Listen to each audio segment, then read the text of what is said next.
प्रजापति दक्ष को हमारा प्रणाम स्वीकार हो। प्रणाम।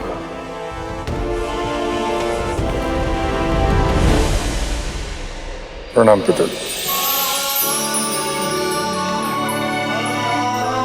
आयुष्मान भव, कीर्तिमान भव।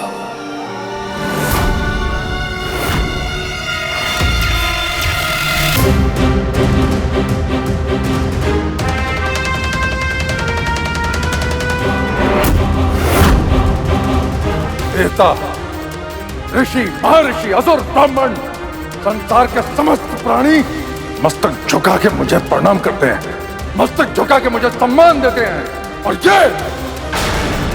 ये भूत प्रेत पिशाचों से घिरा रहने वाला चिर, ये यहां ऐसे बैठा है जैसे संसार का सबसे बड़ा ज्ञानी चाहिए हो।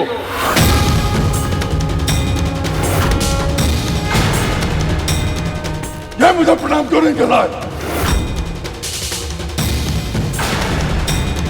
शांत हो जाइए प्रजापति दक्ष। प्रजापति, महादेव साधना में लीन है, कहीं उनका ध्यान भंग न हो जाए। महर्षि, जो संसार के प्रजापति का सम्मान करना नहीं जानता, कैसी उसकी साधना और कैसा उसका ध्यान।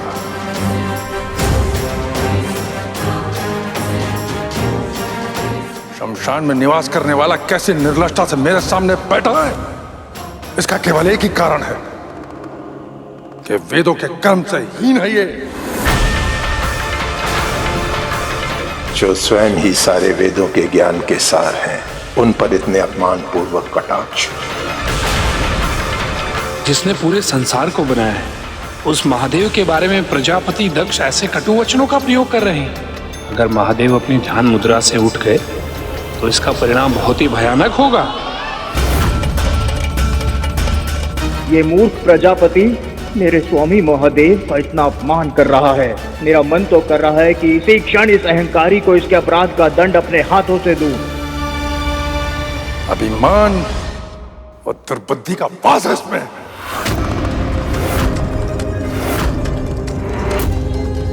इसलिए सृष्टि का प्रजापति, वो धर्म का रक्षक होने के नाते इस उद्दंडता का दंड मुझे इसे देना ही होगा।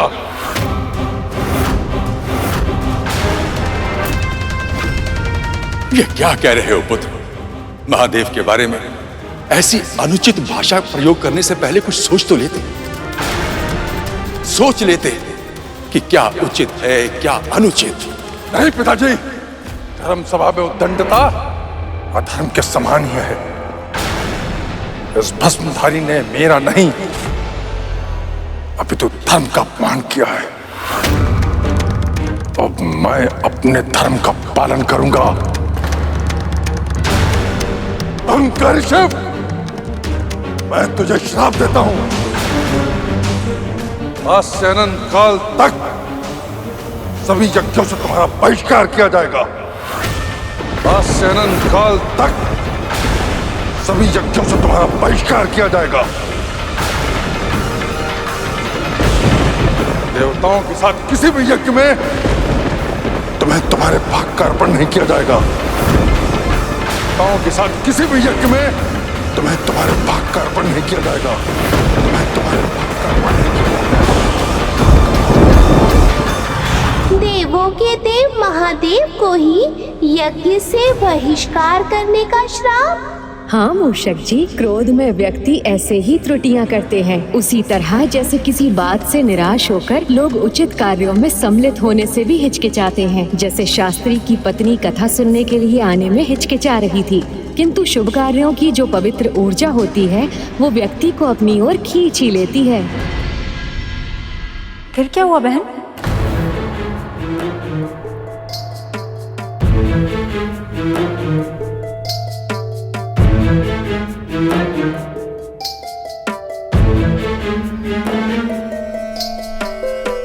बहन, भीतर आइए।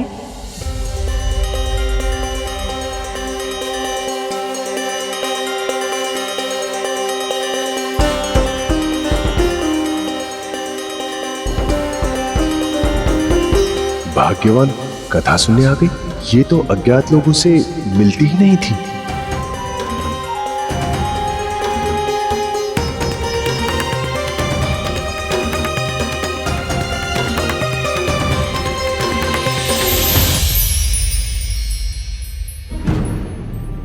कहीं शिव ने उस श्राप के कारण ही दक्ष का शीश तो नहीं न काट दिया?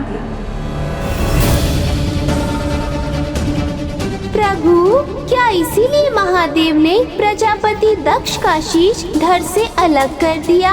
नहीं मूषक जी, पिताश्री प्रभु महादेव दो परम योगी हैं। कोई उनका मान या अपमान करे, इस बात का कोई महत्व नहीं है उनके लिए। यदि कुछ महत्व रखता है तो वो है उनके भक्तों के हृदय में उनके लिए प्रेम और भक्ति। वहाँ उपस्थित सभी ज्ञानियों ने दक्ष के श्राप का विरोध किया। प्रजापति दक्ष, आप जानते हैं आप किसे श्राप दे रहे हैं? वो महादेव हैं, शिव, शक्ति के सहचर। और ये जो श्राप आपने दिया है उसकी भी शक्ति उन्हीं से आई है।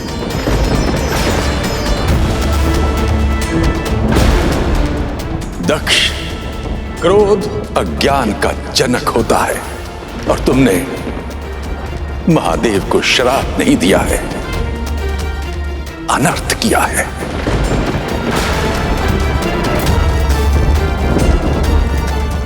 महामूढ़ दुष्बुद्धि दक्ष,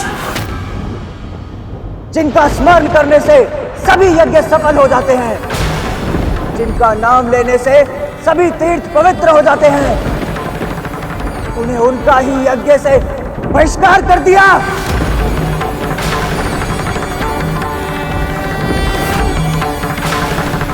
जो संसार का सृजन और पालन करते हैं, जिनमें सब कुछ लय हो जाता है, उन्हें यज्ञ के भाग से वंचित करने का दुस्साहस किया है तूने। कैसे प्रजापति हो तुम कि शिव की महिमा को भी नहीं जानते? चल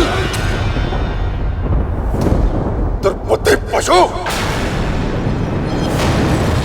जैसे तेरा स्वामी वैसे ही तू, तुम सब असभ्य हो। आज मैं तुझे भी तेरी उद्दंडता का दंड अवश्य दूंगा। आज से तुम सब वेदों से बहिष्कृत हो जाओगे। आज से तुम सब वेदों से बहिष्कृत हो जाओगे। लड़कियों के आभूषण पहनकर सदैव मदपान में आसक्त रहोगे। ये मेरा श्राप है तुम सबको।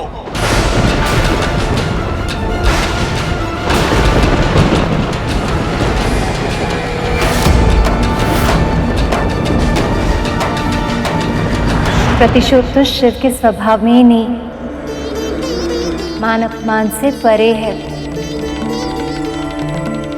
पर जो शिव से अतः भक्ति और प्रेम करते हैं वो उनका अपमान नहीं सह सकते। और क्रोधवश प्रजापति दक्ष ने महादेव के सबसे प्रिय भक्त उनके वाहन नंदी का अपमान किया। ब्रह्मदेव का पुत्र होके भी इतना दम, इतनी दुष्टता! तुमने ये सिद्ध कर दिया दक्ष कि शिव के तत्व का तनिक भी ज्ञान नहीं है तुम्हें।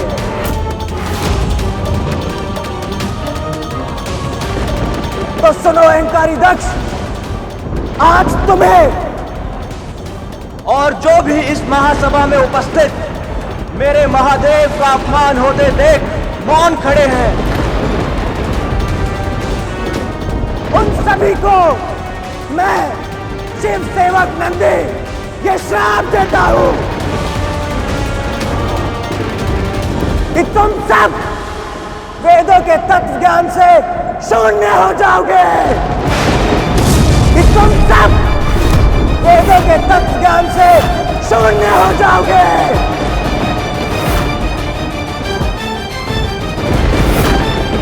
सदैव भोग में लिप्त रहोगे। स्वर्ग को सबसे बड़ा पुरुषार्थ मानोगे और क्रोध मोह और मद के वशीभूत होके सदैव भिक्षुक बने रहोगे।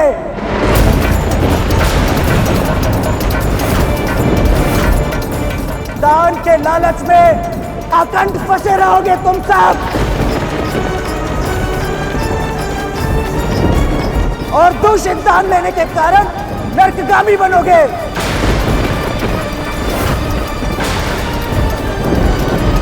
और अहंकारी दक्ष, जिस मुख से तुमने मेरे महादेव का अपमान किया है, एक दिन वो मुख नहीं रहेगा।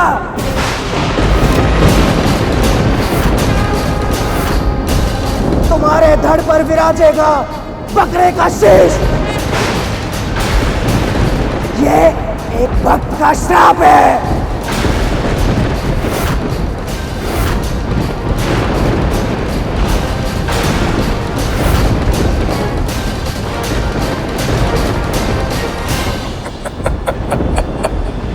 कुकुट के बांग देने से सूर्योदय नहीं होता है।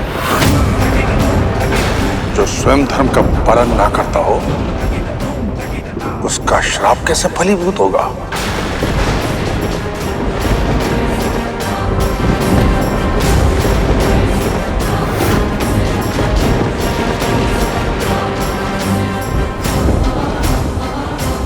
नंदी जी का पुनः अपमान? फिर तो प्रभु महादेव ने अवश्य ही प्रजापति दक्ष को दंड दिया होगा। और स्वामी भक्ति ना तो कभी देखी और ना कभी सुनी। धन्य है नंदी मां भगवती की कृपा से।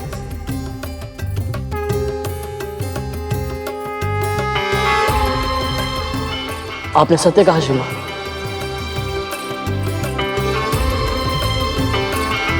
मैं भी यही चाहता हूं कि मैं अपने स्वामी का ऐसा ही सेवक बन पाऊं।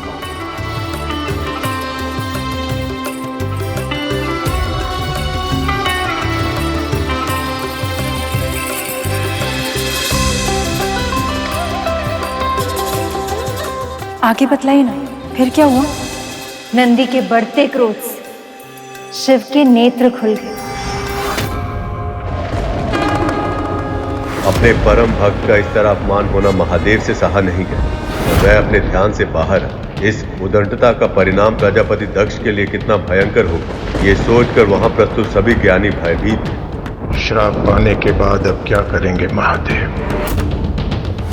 दक्ष को महादेव का ध्यान भंग नहीं करना चाहिए था।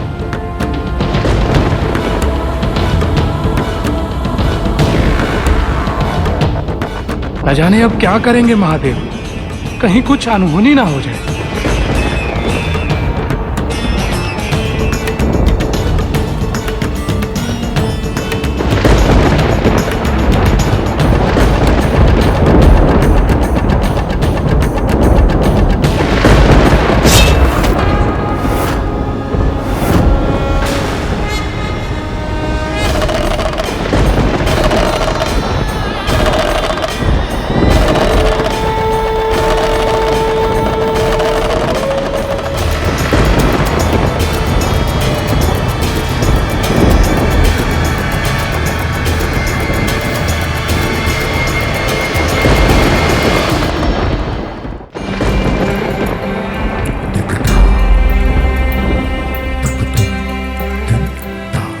आप मुझसे क्रोधित हैं क्योंकि मैंने आपको प्रणाम नहीं किया,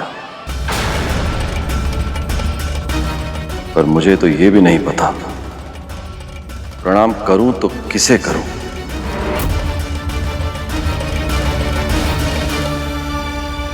आपके इस स्वर्ण मुकुट को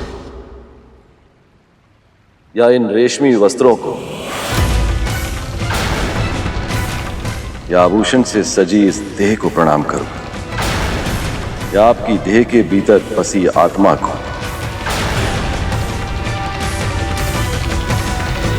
ज्ञान के आवरण में कुतर्क मत करो शिव। देह और आत्मा एक दूसरे से भिन्न नहीं है।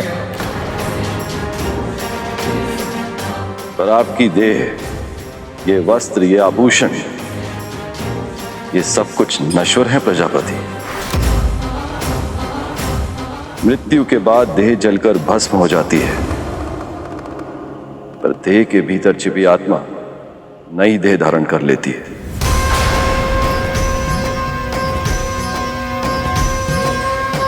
तो बताइए, किसे प्रणाम करूं मैं? ओह, देव और आत्मा की चक्रव्यूह में उलझाना चाहते हो मुझे?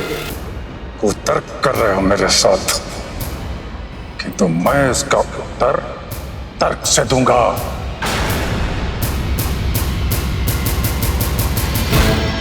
तुम्हें मेरी आत्मा को प्रणाम करना चाहिए था शिव।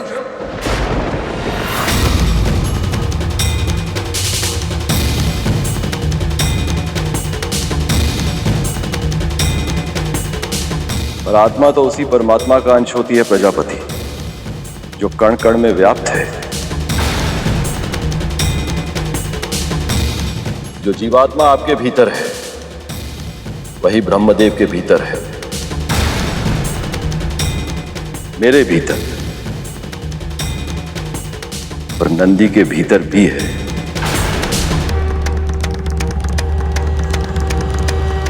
तो इसका क्या अर्थ हुआ? आप और मैं भिन्न नहीं हैं।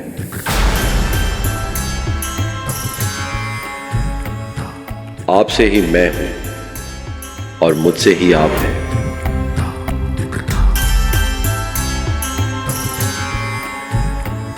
सब कुछ अद्वैत है, सब कुछ एक है, दूसरा कुछ है ही नहीं।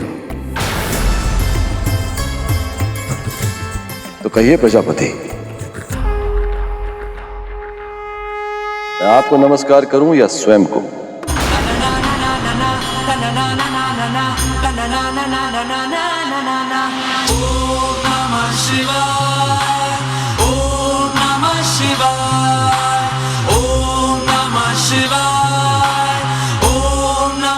अद्भुत ज्ञान दिया है महादेव ने। इस समय प्रजापति के लिए इस ज्ञान को सुनना और समझना असंभव है।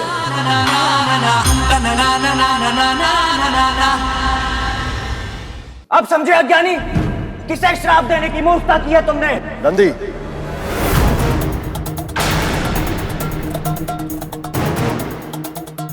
प्रजापति दक्ष को इस प्रकार संबोधित करके तुम भी वही भूल कर रहे हो जो ये कर रहे हैं।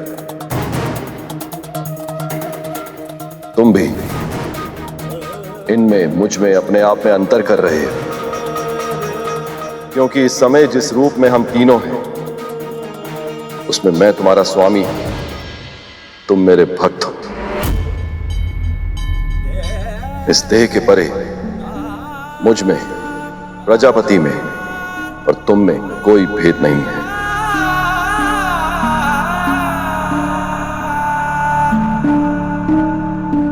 तुम कैसे भूल गए नंदी?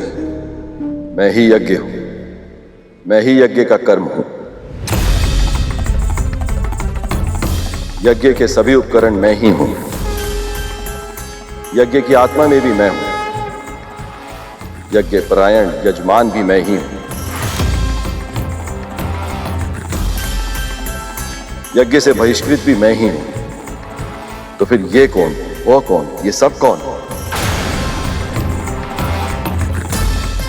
सत्य तो ये है,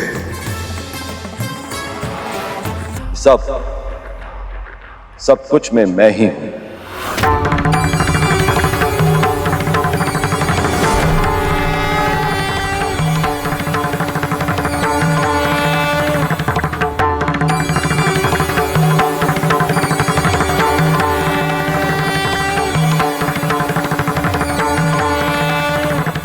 मुझे क्षमा कर दीजिए प्रभु, मुझे क्षमा कर दीजिए, मुझसे भूल हो गई। भूल का आभास मन को निर्मल करता है, पर आवेश में भूल का आभास नहीं होता। आवेश में आकर महादेव की ज्ञान पूर्वक बात प्रजापति दक्ष को कटाक्ष प्रतीत हुई और उनके मन में महादेव के प्रति अपार द्वेष वास करने लगा।